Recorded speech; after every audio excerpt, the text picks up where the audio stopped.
Excuse me, sir, is this the Delta House? Sure. Come on in. They have cold beer and action on the game. I'm shocked to find that gambling is going on in here. It's time for the Degenerates Next Door. Dollar bills, y'all. I don't care where the hell you live in America right now, it's cold. Even in like Key West, by Key West standards, right?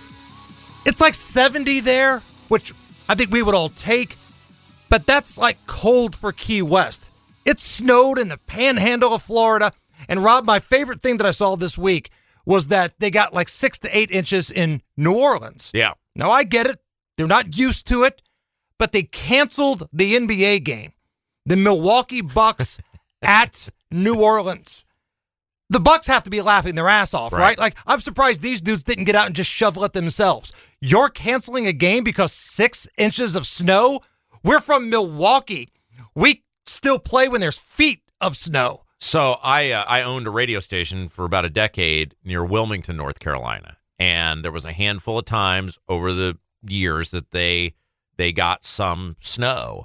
And the first time it ever happened, they're like, all right, we're canceling all the schools and all the government entities are shut down. And it's like, how much snow are we going to get? Well, there's a threat of snow. Oh, so it's not actually like going to snow. No, but it could snow. And you're like, woo, different world from what we have here in central Indiana. Yeah, you could get infected. So that's why your kids can't go to school and you can't go to work. But I digress. I'm Jason Hammer. I do the Hammer and Nigel show in Indianapolis. Rob Kendall is a former elected official and also a #1 rated radio host. He is part of this little sports betting journey we've gone on, and we made it through a full college football season. With winning records, I think. Winning records, yes. And we went big in the championship game. I went big on the Buckeyes, and it felt like a Hallmark movie ending. All year long, Rob, kickers have screwed me. Yeah. Especially college kickers, because college kickers are the worst. Screw me week after week. But finally, on what was probably my biggest bet of the year, Ohio State's kicker blasts one through the uprights after an amazing third down conversion that gets them into the red zone for the cover. Because I was going to lose my you know what if I didn't cover that, because that was an Ohio State ass whipping most of the game. That's right. And I had -8.5 and almost blew it because Notre Dame starts to crawl back a little bit. Ohio State gets soft.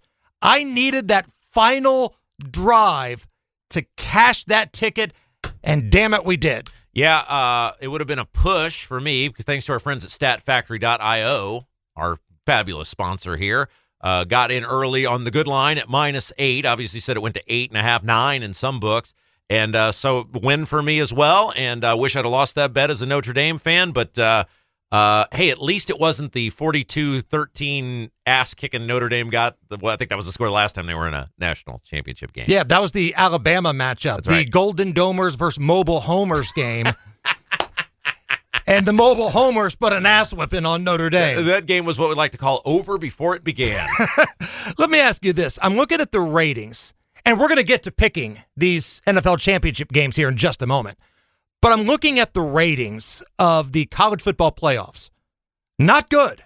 Yeah. Not good at all. And this championship game this past week, where you had two brands, right? Notre Dame and Ohio State. Two big-time programs, big-time brands.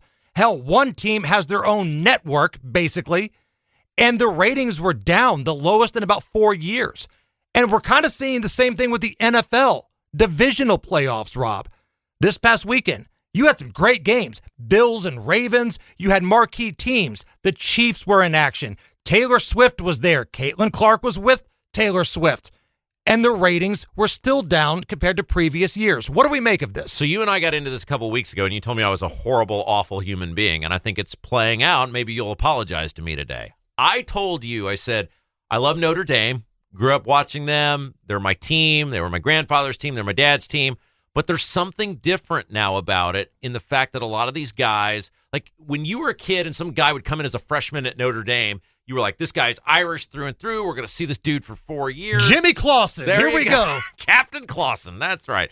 But the point was there was something special about seeing, and I felt the same with IU basketball. Like some kid would come in when I was a kid as a freshman at IU, and you'd hear my dad talk about him as senior year in high school. You'd follow him in high school because you knew he was going to the school you rooted for. And these kids this year, though, in the past couple of years, they're still Notre Dame, but like the quarterback, he's a mercenary brought in, right? So many of these better players are guys who are there through NIL deals. There's just not the same connection to a lot of these kids because they're just miniature professionals now. And some of them, like a Jack Kaiser, is totally there because he loves Notre Dame. But a lot of these guys, it was just the best offer. Do you think the inauguration had anything to do with the ratings of Ohio State and Notre Dame being down compared to the previous year where it was Michigan and Washington? Okay, Michigan's a brand, but Washington doesn't really move the needle at a national level, but they had better numbers than Ohio State v. Notre Dame. Okay, so two things I think are at play. One, I think the playoff is too big. I think there's too many games. I think you're starting to get fatigue after this is the fourth round of games, right? So Notre Dame has to win 3 games to get to the championship. In the past, for years and years, hey, you got to win 1 bowl to win the championship, even in the BCS. Then they went to the playoff. Now it's 2. Okay, it's a little different, but the game is still, it's a week later than maybe it normally used to be. When Notre Dame beat Georgia, to me as a fan, that felt like the national championship because we never beat the Georgias of the world. We always win. We can beat Syracuse. Right. We can beat Navy. We right. beat Purdue. Beat Oklahoma State. Yeah, we know we're going to the Rose Bowl or whatever bowl it is to get our asses beat. And when we beat Georgia, to me, it was like, okay, the monkey's off your back, right? And then there's Penn State the next week. Okay, we beat them. I think there was some fatigue because there's so many games. Also, somebody had said this, and I think this is a great point. Notre Dame and Ohio State are 2 of the biggest brands in the country. So everybody thought, oh my gosh, these ratings are going to be off the charts. Like they're like the Yankees. Right. And there were storylines, right? You've got he could be the first black coach to win. And then over here, you've got a coach who dyes his beard black. There's a lot of stuff going on. But somebody made a good point. They said those 2 brands are so hated by everyone else that while they have tons of fans, maybe people weren't watching unless you're a fan of one of those 2 teams. Because you're going to be mad whoever wins. Maybe that's part of it. And so when you put all these things in the equation together, the NIL, the fatigue of all the games, the 2 brands being so hated by everybody but their fan base, maybe there just wasn't interest in the final game. Then what do we do with the NFL numbers, though? Because it had star power. You have the Chiefs, who are the biggest rock stars in the NFL, right? They're trying to three-peat. You've got Patrick Mahomes, this current generation's version of Tom Brady. You've got the Lions, who play a fun, freewheeling brand of football. Some upstarts from big markets. Washington, D.C., the Redskins, Commanders. They're right there. But the numbers were down. You had an amazing game with the Bills and Ravens. Numbers were down from a year ago. So I have a theory on this, and you're a Hoosier, so you'll appreciate this. Remember in like the early 2000s when NASCAR had the explosion and they literally bypassed IndyCar in terms of popularity? Like the Indy 500, the Brickyard 400 was literally outdrawing the Indy 500 in terms of popularity. And what happened with that is NASCAR had this core group of people that were super loyal and was always going to watch no matter what. And then in the wake of the popularity, they tried to start appealing to more and more people, and they homogenized the sport. Like you watch NASCAR, you wanted to see the personalities. You wanted to see some guy wreck, and then he was going to punch the guy that ran into him. Right. There was a good old-fashioned fight in pit lane in NASCAR races all the time. Yeah. Tony Stewart, Dale Earnhardt, Darrell Waltrip, Ricky Rudds. You knew if you did them dirty, somebody's getting punched in the mouth. And the NFL was like that in the sense of the legalized violence is why so many people were drawn to the NFL. Hey, you want to know that on any play, some guy could lose his head, right?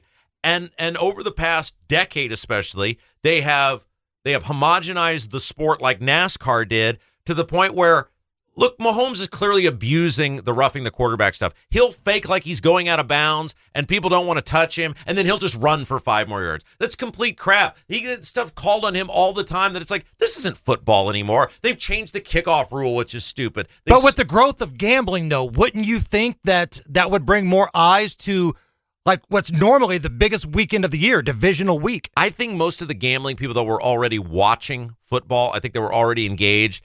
And let's face it, unless you're super into it, football is not as entertaining a game as it was 10 or 15 years ago.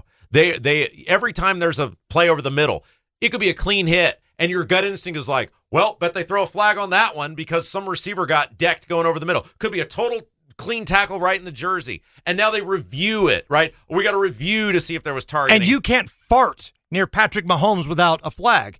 And listen, everybody knows by now, I live in Indianapolis. I grew up watching Peyton Manning.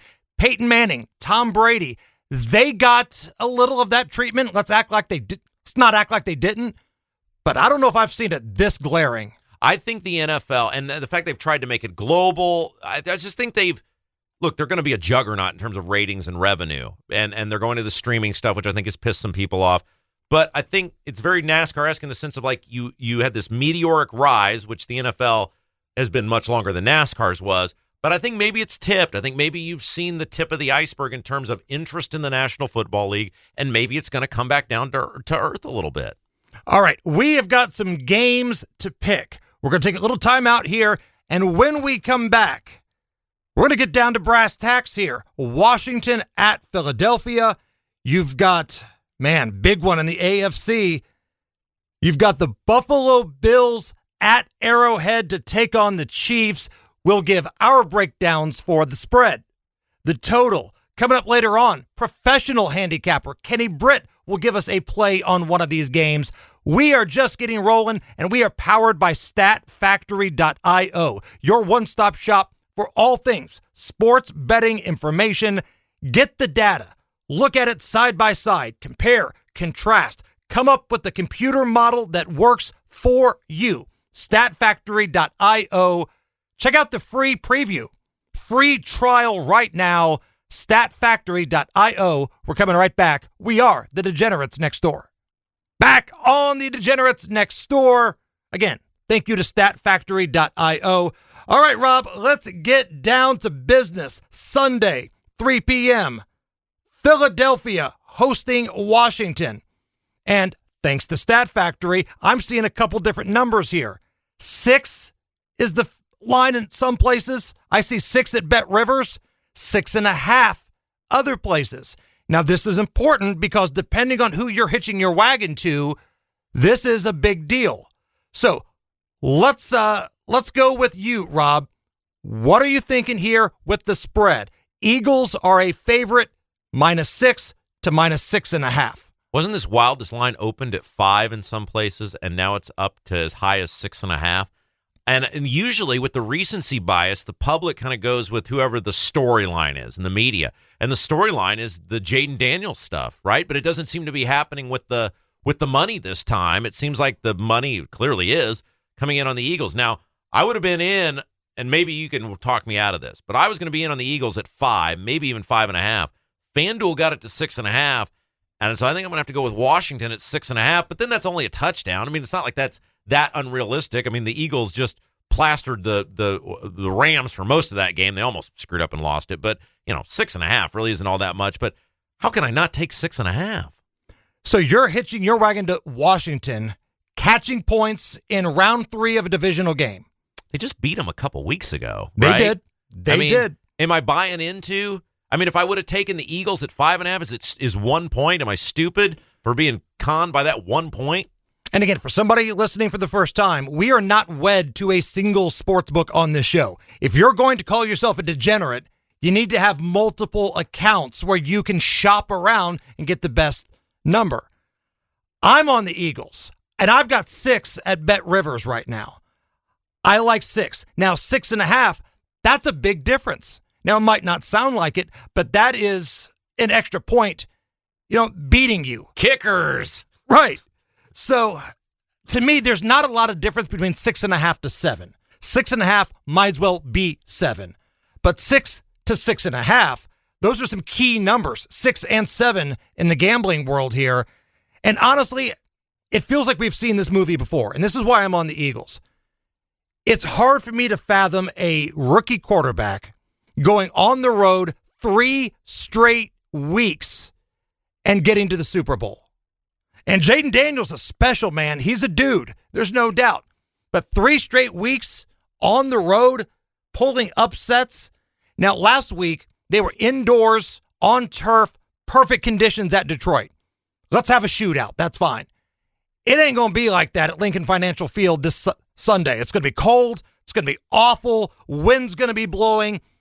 I want the team with the better running attack. I think Saquon Barkley and the Eagles get this one done here. But I also have mixed feelings. Because if Washington wins, and hell, let's say they win the whole thing, Rob. Let's say they win the Super Bowl. Do you know how great it's going to be when Trump invites them to the White House and just keeps calling them the Redskins over and over again? The Redskins are here. We're making them the Redskins again. Here's the problem I have, Hammer, and this is my major flaw. I'm just too decent and loyal of a person. I'm just loyal to a fault. I mean, I've been standing behind ass bags and idiots for years who don't deserve it. Correct. I'm loyal. And Jaden Daniels has delivered for me 2 weeks in a row. I had the +3 against Tampa Bay, and I had him getting the 10 against Detroit, and it not only covered, he won the game. What sort of friend does that make me to Jaden Daniels if I bail on him now? Yeah, I mean, I get it. Like, if we learned anything from Alan's dad in The Hangover, you never walk away when you're on a heater. You never walk away from the table when you're on a heater. And Jaden Daniels is your heater right now. I get it. But it just, I don't know, based off of years of watching football and seeing how this plays out, the young upstart, this is where they usually meet their maker. I agree. Right?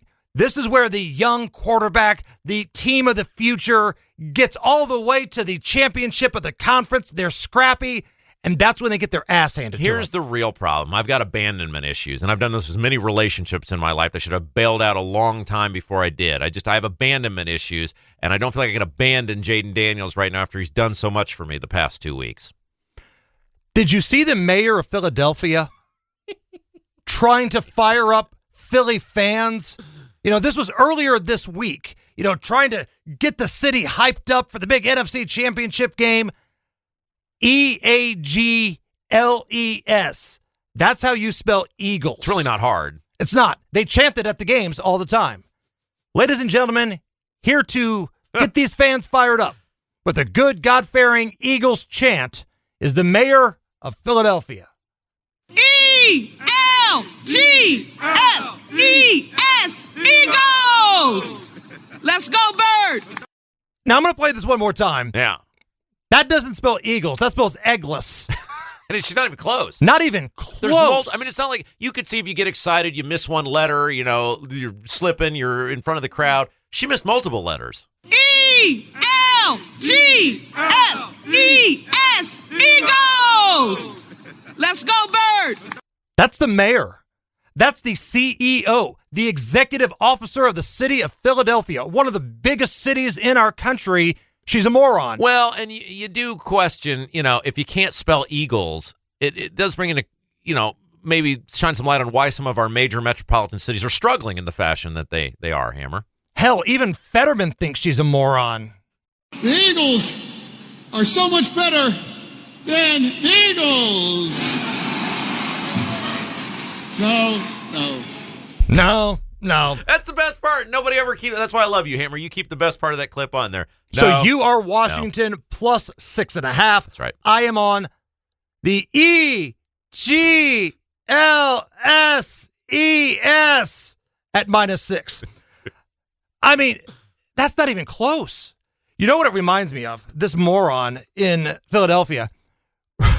Remember when Al Sharpton went on MSNBC? This is after Aretha Franklin passed away. And Al Sharpton tried to be cute and do the song lyrics of Respect. Mm-hmm. R-E-S-P-E-C-T. R-E-S-P-E. And I can't stress that enough. E-C-T. That's right. This is what Al Sharpton did. So in the words of my late friend Aretha Franklin, show some R-E-S-P-I-C-T. Did I catch an I-C-T in there, Rob? Respect. Al Sharpton and the mayor of Philadelphia need to date and then produce the dumbest offspring imaginable. That has to happen. All right, let's get to the total here. Looking at the lines, anywhere from 47 to 47.5. Again, if you're betting the total, shop around. Where are you? I hate this. I hate that you made me do this because normally we just get to pick one, and then you're like, you got to pick a total too. I'm the bad guy for making you pick games on a betting podcast. How the hell does this happen? You're like the victim in this? I don't have a feeling on this one. And Are you a Democrat voter in Chicago? You're the professional victim here? So much pressure to have to take even one of these, and I just got myself back up over 500 for the year on this nice little playoff run I've been on, and I don't feel good about any of these picks, but I got to take one. What is this? So if I go under 47.5, like a 24-20 would get me under. Correct. Or a 24-21 would get me under, or 24-17. Anything under 47. Yeah, so I guess I'll go under 47.5. I got no feel for this, though, because, see, think about that Rams game last week. You were cruising. The Rams-Eagles game, you're cruising with 4 minutes to go, and then they score like 14 points in the final 3 minutes. Yeah, total screw job at the end. I hate these over-unders. I hate them. But what's the official play? Under. I'm with you. I think there's going to be recency bias. Now, hear me out. Unless there's going to be like a major blizzard or something this Sunday in Philly, ride this thing out. Because the public hates to bet the under. They always say life is too short to bet the under. Yeah. The public loves betting the over. There's going to be a little recency bias from what they saw with Jaden Daniels the previous week. That ain't happening outside in Philly. So if you want to wait right up until kickoff, if you're going with the under, that's the play. And Rob, I'm with you on this one. I'm going under 47, but I think we can get that to 47.5 if we just wait a little bit.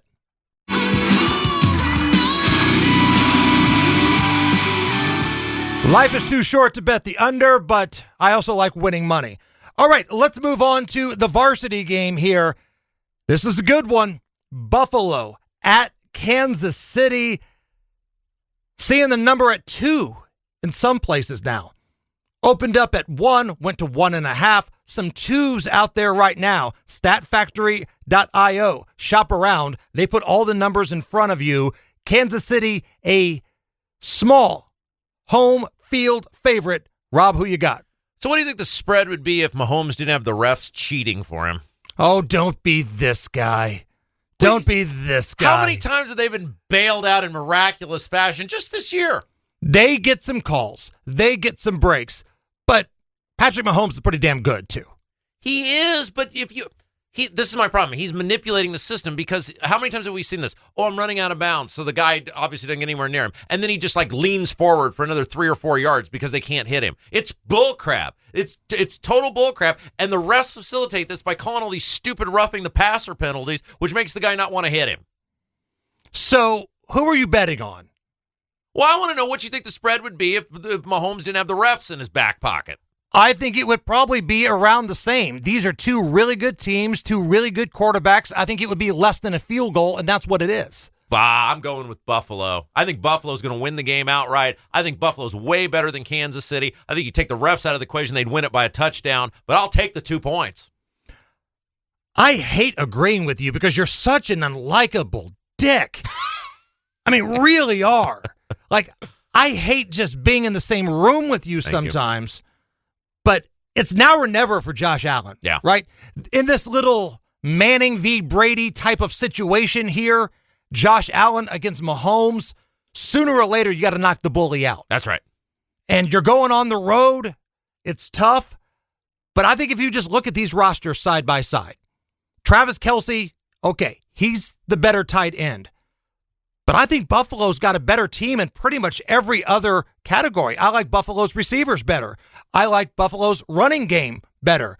I like Buffalo's defense a little bit better.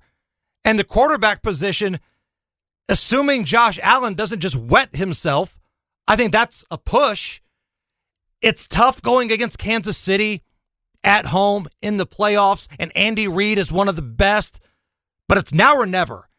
And give me Buffalo +2. I'm taking Buffalo and the points. In my ideal world, Buffalo wins the game.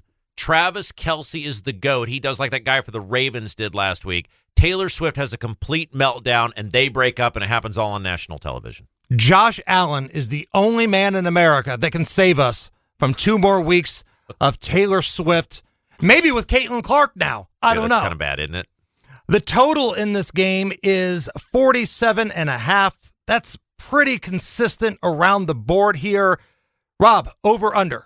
I'm going under. I think Kansas City's defense is actually pretty good. Buffalo's defense is okay. Kansas City's offense hasn't been spectacular this year. I mean, no, Mahomes is great, but it doesn't seem like they're putting up 30 points a week. So I'm gonna go under. I understand everything that you're saying. And the weather, it's going to be cold. Maybe not as nasty as it has been in recent weeks, but it's going to be cold, little windy. But I just can't pull the trigger on the under because here's why. If I lose that bet and I have to look at myself in the mirror and go, you went under on Josh Allen and Patrick Mahomes, the 2 best quarterbacks in the AFC, having a duel. They know each other. They're the 2 best quarterbacks in the conference, maybe in the league, and you went under, I'd have a hard time justifying the loss. If I lose on other things, I can deal with it.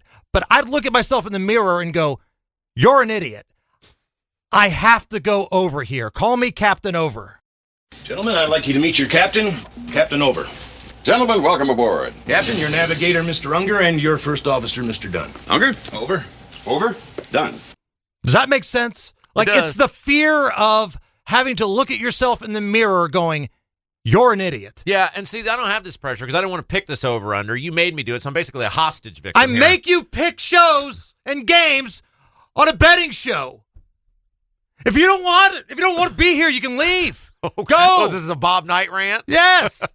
Well, I just thought we picked a You're game. making it sound like I've got you like blindfolded, holding up a newspaper with the date on it here, and if you don't pick the game, I'm going to assassinate somebody you love. I'm just saying at the casino, they don't make you walk in with a gun at your back and pick games you don't want to pick. You pick the games you like. That was the deal when I signed up. You know, we picked the games. I picked the games. Some take over. There's 2 games. There's just 2 games. Did you want this podcast to be 3 minutes today? Hi, I'm Jason Hammer. This is Rob Kendall. Chiefs, Bills. Good night, everybody. That's the dumbest thing I've ever heard. I'm just saying I'm not going to feel bad if I lose because I didn't want to pick the game. So no pressure for me. You're an unlikable dick. Hey, coming up next, Kenny Britt of KB Sports. He's a big, hairy American winning machine. You can call him a dick, too? Oh, he already knows he is. He calls himself that. He is a professional handicapper. We'll see what he thinks. We are the Degenerates Next Door. We're coming right back. It is the Degenerates Next Door, brought to you by StatFactory.io, your one-stop shop for all things sports betting statistics, helping you be a better StatFactory.io. All right, let's see what our professional thinks about these matchups this weekend. Kenny Britt of KB Sports. Kenny's been our guy for the NFL all year. He's got an amazing record. KB, what are we looking at here? Hey, guys. Thanks for having me. Buffalo, Kansas City is the game I'm honing in on. Jason, am I crazy to go against Patrick Mahomes and Andy Reid and 7 referees? Man, you know what? You know what really is starting to freak me out? I'm on Buffalo. Rob's on Buffalo, and I'm starting to get the feeling that you may be on Buffalo, which tells me we should probably put the mortgage on the Chiefs. Oh, no, exactly. You know, I try to stay away from the NFL conspiracy theories, but they're too alarming anymore with Mahomes. I mean, last week was bad. So, but I like Buffalo. I mean, they beat them once this year. KC, somehow they just keep winning, but it's not pretty, but they win. They win every week. It's not ever very pretty, but I like Buffalo. I think this is their time. They've kind of paid their dues over the last 3 or 4 years. Right. They've had some great playoff games against Kansas City, and maybe one of the best all time a few years back. But I think this is their day. I think I'm taking. It's now or never, right? It feels like this is that now or never moment for Josh Allen. Yeah. At least to play well. If he plays bad, even if they lose and he plays well, I think that's okay. But it's time. You know, he's been around for probably 5, 6, 7 years now. It's time. It's go time. So I didn't know yet that you and Rob was on Buffalo. That scares me, but I'm on it too. I'm on it too. Are you going money line or do you want the 2? Is it going up to 2 this morning? Okay, yeah, we'll take the 2 because, last week's game was 27-25, you know.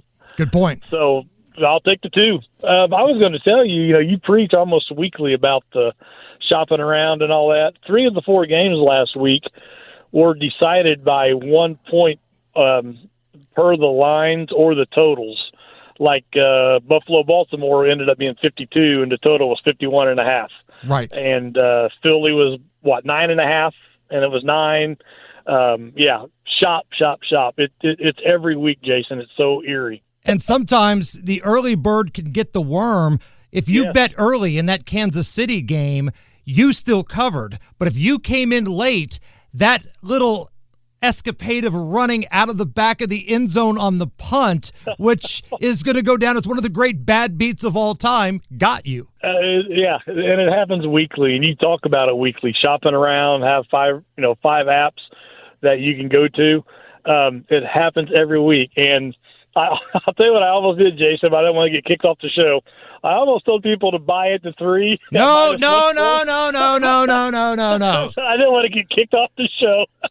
We gamble like grown-ass men around here. If you want to start buying points, next thing you know, you're using the women's bathroom. That's the first step, Kenny. Sitting down to pee. If somebody wants to be a client of yours, I know we're coming to the end of football season here, but you are Mr. Horse Racing, too. You are the guy when it comes to horse racing. Where can they find you? Yeah, I'm on Facebook, on KB Sports on Facebook. Last weekend was kind of the first weekend that Kentucky Derby prep races really got going. I gave everybody on my Facebook page a free winner. It was my play of the day. The horse won by a mile. I had 100 on it, paid back 260. I do basketball, horse racing, baseball, I do all of it. So everything's on my Facebook page, KB Sports. I don't always give out free winners like that. I do have a VIP service. But last week was the first weekend, so I wanted to give out my play of the day, and it cashed. So, that's what's going on my page. Look for him on Facebook, KB Sports. He's the guy in the Steelers outfit, unfortunately. Yes. But you find that picture, and you're going to find some wins. Kenny, my man, we appreciate you, and we'll talk next week for the first look at Super Bowl stuff. All right. Thank you, guys. I appreciate you having me. So now I'm second-guessing everything. Everybody's on the Bills. Like, when you see these graphics on television of all these experts picking the games, and I use experts in, quotes there, they all have the same pick. It's usually common knowledge. Bet the house on the other side, and you're going to come out with your toes tapping. Yep. Everybody's on the dog here. The old expression, public dogs get put down, and it feels like Buffalo is a public dog right now. But I just feel like they're the better team. They're going on the road, and I get all that, but I feel like all the way around, they're the better team, Rob. I agree. I love Josh Allen. I love watching him run over guys. You just can't underscore how much the refs help the Chiefs, though. So, see, I can say that and not get fined. Joe Mixon, big trouble. Me, I can say it and no problem. Let's recap the board here. Washington at Philadelphia. Line is 6 to 6.5. I am on the Eagles. I've got -6 at Bet Rivers. Rob, you're on the opposite side at FanDuel, right? 6.5. That's correct. Yeah. 6.5. You're getting 6.5. The Redskins. And the over/under in that game, I am under. Rob is under as well. I'm under as well. 47. And of course, we're both on the Bills, catching 2. And we want to clarify though, we think it's going to go up. So we think that number's going to go up, so we're going to hold until we actually place our bets. Correct. I'm over 47.5 in the Bills and the Chiefs. You're under 47. That's correct. .5. All right, that's it. When we come back next week, we will be doing some Super Bowl prep. Yeah. Get those prop bets ready. We're going to visit the prop shop a couple times. So, for professional handicapper Kenny Britt of KB Sports, for former elected official and damn fine American Rob Kendall, my name is Jason Hammer. Good luck, everybody. Enjoy the games. And as always, may the odds be ever in your favor.